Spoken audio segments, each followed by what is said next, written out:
အားလုံးပဲမင်္ဂလာပါစံသားရဲ့ page level အကြောင်းကိုသိချင်လို့ရှိရင်ဒီ video file လေးကိုကြည့်ပေးပါဟာလေ ဘာမှမလုပ်ထားပါဘူး စိတ်တစ်ချိန်မှထိမထားဘူးเนาะဒီလိုစိတ်တစ်ချိန်မှထိမထားတဲ့စပင်လေးတွေဆိုလို့ရှိရင် pH level က 4.5 ကနေပြီးတော့ 5.5 ထိရှိပါတယ်chemical တွေပေါ့เนาะအကျဉ်းချင်းထိထားတဲ့စပင်တွေဆိုလို့ရှိရင်ခုနလိုမျိုးကျန်းမာစံသားကနေပြီးတော့ pH level ကတဖြည်းဖြည်းနဲ့မြင့်လာပြီးတော့ pH level 6ကနေပြီးတော့10ထိကိုရှိသွားနိုင်ပါတယ်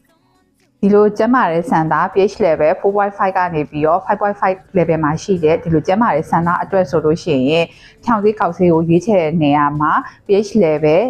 8.5 9လောက်ရှိတဲ့ level တွေကိုရွေးချယ်ပြီးတော့သုံးပေးသင့်ပါတယ်အဲ့တော့အလွယ်မှတ်ရမယ်ဆိုလို့ရှိရင်ကျန်းမာတဲ့စံသားပေါ်မှာဆိုလို့ရှိရင် pH level 8ကနေပြီးတော့9အတွင်းမှာရှိတဲ့ဒီဖြောင်းသေးကောက်ဆေးတွေကိုရွေးချယ်ပြီးတော့သုံးလို့ရပါတယ်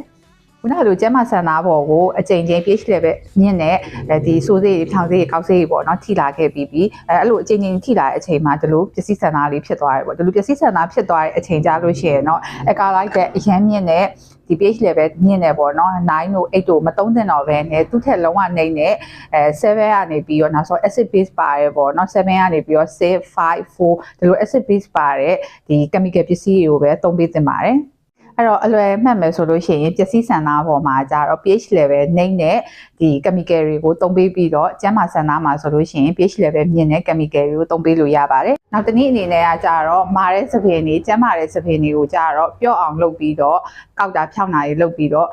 အရန်ကိုရီးပြီးတော့ပျော့ပြီးတော့ပစ္စည်းနေတဲ့စပင်တွေကျတော့ပြန်မအောင်လုပ်ပြီးတော့ကောက်တဲ့ဒီစနစ်ကလေးကိုသုံးပေးသင့်ပါတယ်။စပင်တွေကိုပျော့အောင်လုပ်ပြီးတော့ကောက်တာဖြောင်းတာလုပ်မလားစပင်တွေ